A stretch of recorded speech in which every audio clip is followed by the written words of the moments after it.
Street ডগসদের নিয়ে supreme কোর্টের recent একটা রায় দিল্লি এনসিআরে প্রচণ্ড রকমের একটা আপ্রোর, একটা শোরগোল ফেলে দিয়েছে যে সমস্ত স্ট্রিট ডগসদেরকে দিল্লি এনসিআর রিজিয়ন থেকে শেল্টারাইজ করতে হবে, তাদেরকে একটা শেল্টারে বা বিভিন্ন শেল্টারে নিয়ে যেতে হবে।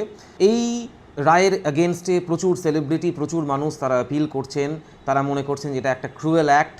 যেরকম জাহ্নবী কাপুর, যেরকম মানেকা গান্ধী, যেরকম রাহুল গান্ধী, জন এব্রাহাম, এরকম প্রচুর লোক এর বিরুদ্ধে অ্যাপিল করেছেন। সাধারণ লোক, ডগ লাভার্স অ্যাসোসিয়েশন, বিভিন্ন লোক দিক থেকে এই অ্যাপিল আসছে। তার কারণ সমস্ত স্ট্রিট ডগকে একসাথে সরিয়ে ফেলা, তাদেরকে একটা শেল্টারে রেখে দেওয়া, এটা সত্যিই একটা ক্রুয়েল অ্যাক্ট। তার কারণ সেটা তাদেরও নর্মাল লাইফস্টাইলকে হ্যাম্পার করে এবং একটা প্রাণী হিসেবে সবার কিন্তু সমানভাবে বাঁচার অধিকার আছে। এবং এর সঙ্গে এটাও একটা ঠিক কথা যে স্ট্রিট ডগ তারা কিন্তু একটা প্রচণ্ড রকম মেনেস তৈরি করে রাস্তাঘাটে।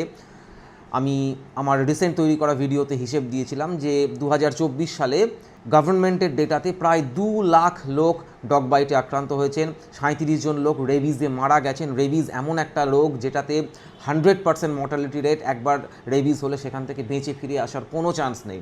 তো সেই জায়গায় দাঁড়িয়ে সুপ্রিম কোর্টের এই ডিসিশনের ফর এবং আগেনস্ট দুদিকেই জনমত তৈরি হচ্ছে। আপনার কি মতামত এটা জানার জন্য আমি অধীর আগ্রহে অপেক্ষা করে থাকব। মিনওয়াইল আমার মতে এই ধরনের একটা ইস্যুকে ট্রিট করার জন্য কিন্তু শর্ট টার্ম কোনো পলিসি কার্যকরী হয় না। এটার জন্য দরকার একটা লং টার্ম পরিকল্পনা।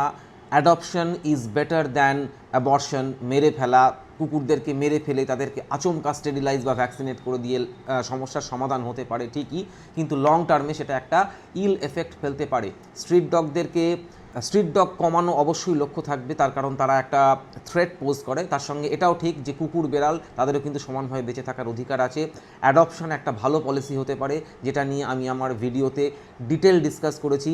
তার লিঙ্ক থাকলো ক্যাপশানে, দেখবেন এবং আপনার মতামত অবশ্যই জানাবেন।